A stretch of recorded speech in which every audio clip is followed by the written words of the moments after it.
नमस्कार। मैं Indian news 24 से सत्येंद्र कुमार।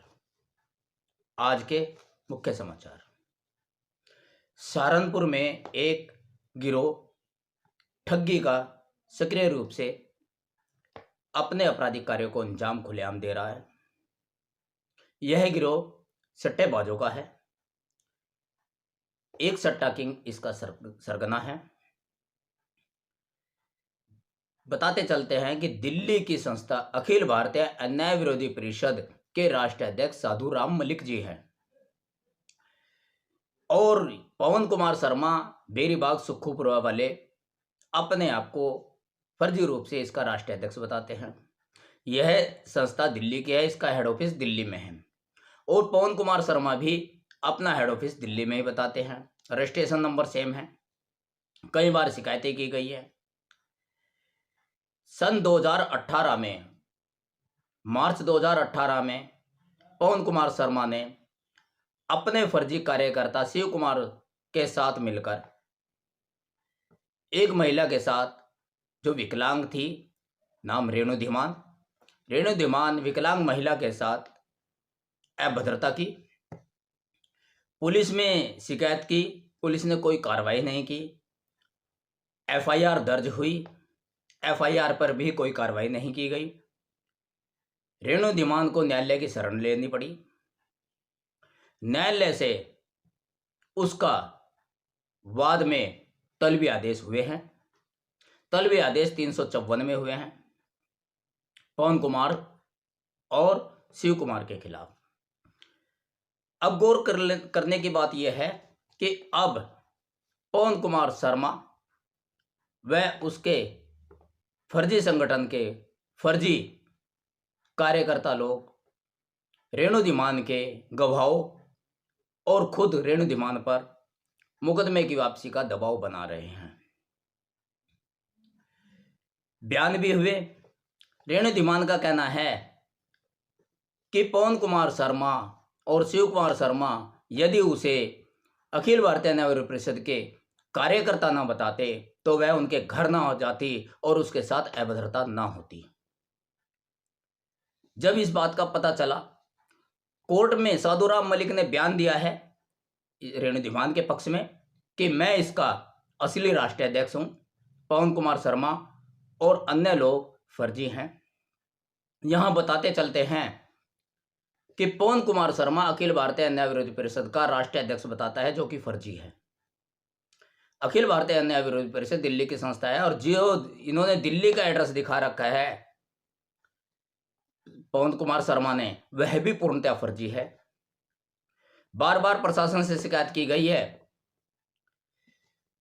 यहां आप जनता की जानकारी के लिए हम आपको बताते हैं कि पवन कुमार शर्मा अपने आप को राष्ट्रीय अध्यक्ष बताता है। शिव कुमार शर्मा बीदपुर का अपने आप को मीडिया प्रभारी बताता है अखिल भारतीय अन्याय विरोधी परिषद का, और अन्य लोग सार्थक चौहान, अभिषेक चौहान, महेंद्र सिंह, रमेश ग्रोवर, विक्रम सिंह आदि अपने आप को फला जगह के सेक्टर अध्यक्ष बताते हैं। प्रशासन से बार बार जांच की मांग की गई, सबूत भी दिए गए कि यह संगठन दिल्ली का है और ये इसके कार्यकर्ता नहीं है, फर्जी रूप से काम को अंजाम देते हैं। एक स्कूल से इन्होंने अवैध वसूली भी करने का प्रयास किया था, वो जिलाधिकारी को उन्होंने शिकायत की थी। अब खबर को विस्तार से लेकर चलते हैं। दिनांक 6 फरवरी 2023 को 6 फरवरी 2023 को जिलाधिकारी महोदय को इनकी शिकायत की गई है कि पवन कुमार शर्मा अपने आप को अखिल भारतीय अन्याय विरोधी परिषद का राष्ट्रीय अध्यक्ष बताता है, जबकि वो इसका राष्ट्रीय अध्यक्ष नहीं है। शिव कुमार शर्मा को अपनी पार्टी का, अपने संगठन का, गिरोह का सदस्य बताता है। सार्थक चौहान अपने आप को सेक्टर अध्यक्ष, अभिषेक चौहान अपने आप को उपाध्यक्ष और विक्रम सिंह अपने आप को सचिव बताते हैं, सेक्टर सचिव बताते हैं। 6 फरवरी 2023 को इन सभी के शिकायत की गई और इस फर्जीवाड़े का खुलासा करने के लिए गुहार की गई कि निष्पक्ष जांच करके यह बताया जाए कि इसके असली राष्ट्रीय अध्यक्ष कौन है, साधुराम मलिक है या पवन कुमार शर्मा। 25 फरवरी 2023 को यह शिकायत थाना सदर को चली जाती है, थाना सदर सहारनपुर को चली जाती है और वहां के चौकी इंचार्ज, रेलवे कॉलोनी चौकी इंचार्ज को जांच के लिए भेजी जाती है। यहां गड़बड़ घोटाला होता है कि संबंधित जांच अधिकारी SI उप निरीक्षक विजय सिंह, जो कि जिनके ऊपर जांच थी, वह उसको कूड़ेदान में फेंक देता है और एप्लीकेशन का पता ही नहीं चलता कहाँ गई। जब कोई कार्रवाई नहीं होती तो तब RTI लगाई जाती है 17 फरवरी को। 17 फरवरी को RTI 2023 में लगाई जाती है जन सूचना अधिनियम से कि उस आवेदन पर क्या कार्रवाई की गई है। उस प्रार्थना पत्र पर 6 फरवरी 2023 के प्रार्थना पत्र पर क्या कार्रवाई की गई है। आवेदन पत्र में 6 बिंदुओं पर मांग की गई है। जिलाधिकारी महोदय, सहारनपुर को प्रेषित उपरोक्त शिकायती पत्र दिनांकित 6/2/2023 की प्रमाणित प्रति।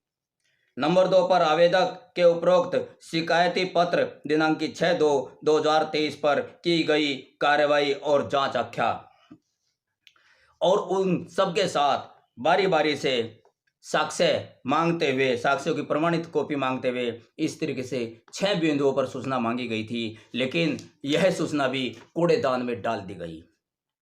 फिर राजस्व ADM F को, राजस्व वित्त अपर जिलाधिकारी सहारनपुर को अपील की गई। वहां पर भी गड़बड़ घोटाला किया गया और सूचना नहीं दी गई। उसके बाद अपील में गए लखनऊ राज्य सूचना आयोग में अपील डाली, केस दर्ज किया। उसका अपील संख्या दर्ज है और उसमें 22/8/2024 दिनांक लगी है। पिछली तारीख 9/5/2024 थी। लेकिन यहाँ पर गौरतलब बात यह है कि इस अपील को भी वापस लेने के लिए अखिल भारतीय न्याय विरोध परिषद के राष्ट्रीय अध्यक्ष पवन कुमार शर्मा, उनके इस फर्जी गिरोह के कार्यकर्ता अभिषेक चौहान, सार्थक चौहान और विक्रम सिंह लगातार आवेदक पर दबाव बना रहे हैं। दबाव इस कदर बना रहे हैं कि पुलिस के साथ मिलकर भी वो उसको फंसाने की फिराक में है। 9 मई 2024 को सुनवाई लखनऊ में होनी थी। पूरी तैयारी आवेदक ने कर रखी थी, लेकिन उससे ठीक पहले घटना को अंजाम दिया गया। आवेदक के घर वालों के ऊपर हमले हुए। 19 अगस्त 2023 को, 6 फरवरी 2023 को इनके खिलाफ जांच की मांग की गई। उस जांच को रुकवाने के लिए कि जांच ना कराओ, अन्ना तो अच्छा नहीं होगा, तो आवेदक के बेटे के ऊपर 19 अगस्त 2023 को रास्ते में रात को हमला कराया गया अज्ञात आदमियों से। उसकी शिकायत थाना देहात कोतवाली को दी गई, लेकिन थाना देहात कोतवाली ने कोई कार्रवाई नहीं की और अभियुक्तों के पक्ष में ही झूठी रिपोर्ट लगा दी। उसके बाद 3 मार्च 2024 को 3 मार्च 2024 को जब आवेदक और उसका पुत्र घर पर नहीं थे, घर पर अकेली उनकी पुत्री और उनकी पत्नी अंजना शर्मा ही थी, तब घटना को अंजाम दिया जाता है। 2 मार्च 2024 को आवेदक सत्येंद्र कुमार और उसका बेटा हिमांशु कौशिक शाम को अपनी बुआ के यहाँ जमुनानगर चले गए, क्योंकि वहाँ पर माइग्रेन की बीमार रहती है उनकी बुआ। तो अचानक तबीयत खराब की खबर सुनने के बाद 2 मार्च 2024 की शाम को वो जमुनानगर चले गए। उसके बाद अगले दिन प्रातः दोपहर के लगभग सार्थक चौहान अभिषेक चौहान, जो कि अखिल भारतीय न्याय विरोधी परिषद के फर्जी कार्यकर्ता हैं, उन्होंने घर पर आकर अंदर घुसे और ये कहा अंजना शर्मा को कि अपने पति और बेटे को निकाल, उसे एप्लीकेशन देना और अखिल भारतीय न्याय विरोधी परिषद के खिलाफ चलना हम सिखा देंगे। अगर एप्लीकेशन वापस नहीं ली तो गोली मार देंगे। अंजना शर्मा ने यह कहा कि घर पर कोई नहीं है, फिर भी सार्थक चौहान जबरदस्ती घुसा। पास में रहने वाले लोगों ने, आसपास के लोगों ने उनको धमकाया, कहा कि तुम बदतमीजी क्यों करते हो। उनके साथ वह हमलावर भी मौजूद थे जिन्होंने 19 अगस्त को हिमांशु के ऊपर हमला किया था। इस तरीके से लगातार टॉर्चर किया जा रहा है। यही नहीं, जब अंजना शर्मा ने इसकी शिकायत थाने में की तो थाने ने भी कोई कार्यवाही नहीं की। फिर वो उसने कोर्ट की शरण ली 156(3) में। 156(3) में 11 मार्च 2024 को उन्होंने 156(3) में इस घटना की बाबत अपील की कि पुलिस ने कुछ नहीं किया, मैं न्याय के लिए आई हूँ। 18 मार्च तक के लिए जांच रिपोर्ट मांगी गई, जांच रिपोर्ट नहीं दी गई। हर हफ्ते इस तरह से 4 बार 2 मई तक जांच रिपोर्ट मांगी गई, नहीं दी। 2 मई को माननीय न्यायालय द्वारा थाने के खिलाफ एक नोटिस जारी किया गया, सख्त नोटिस जारी किया गया। उस नोटिस से डरकर थाने ने एक खेल खेला। पुलिस का खेल भी अजीब है। एक खेल खेला। जो थाने का उप निरीक्षक है विजयपाल सिंह, उसने 4 मई को माननीय न्यायालय को यह रिपोर्ट दी कि आवेदिका अर्थात वादिया अंजना शर्मा के पति के खिलाफ एनसीआर कटी हुई है 29 मार्च की। यहाँ गौरतलब हो कि 2 मई तक कोई रिपोर्ट नहीं गई। 4 मई को जो रिपोर्ट भेजी गई उसमें एनसीआर का हवाला दिया गया, अर्थात 2 मई के नोटिस के बाद ही एनसीआर बैक डेट में काटी गई है। यहाँ यह भी सोचने का विषय है कि अगर एनसीआर 29 मार्च को काटी गई थी तो फिर 2 मई के बाद रिपोर्ट न्यायालय में क्यों भेजी गई। इसका मतलब यह है कि 2 मई के बाद बैक डेट में एनसीआर काटी गई है। गौरतलब यह भी हो कि अंजना शर्मा के मुकदमे में जो रिपोर्ट भेजी गई लेट, वो मुकदमा 11 मार्च 2024 को आया था।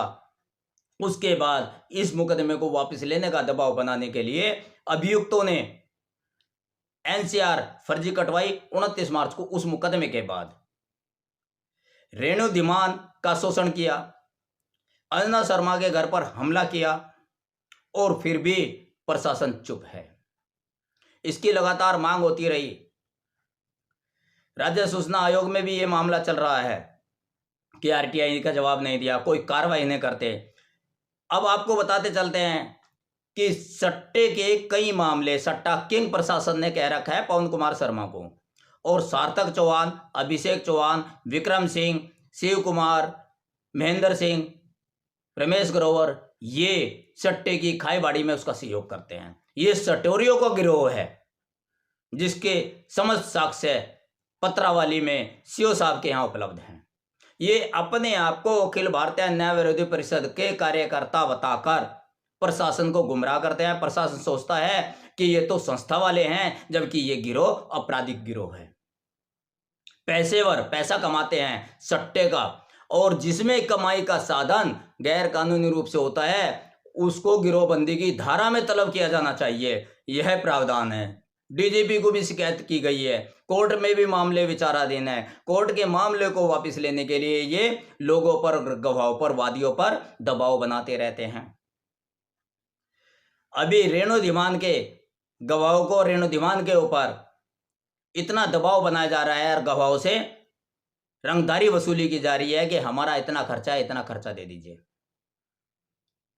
तो यहां न्यूज को पब्लिश करने का उद्देश्य यह है कि इनके चुंगल में कोई आम जन न फंस जाए। तो ध्यान रखना, कोई भी अखिल भारतीय न्याय विरोधी परिषद का कार्यकर्ता बनकर आपके सामने आता है तो यह समझिए कि वो फर्जी होगा, उसकी शिकायत कीजिए। पवन कुमार शर्मा इसका राष्ट्रीय अध्यक्ष नहीं है, सार्थक चौहान इसका कोई कार्यकर्ता नहीं है, वो फर्जी रूप से बने हुए हैं। इस फर्जीवाड़े का खुलासा इंडियन न्यूज 24 खुलासा करने के लिए जिलाधिकारी महोदय से शीघ्र संपर्क करेगा और पूरी घटनाक्रम पूरे समाचार के साथ जनता के रूबरू जनता को सावधान करने के लिए जनहित में प्रसारित करेगा। इसी के साथ जय हिंद, वंदे मातरम।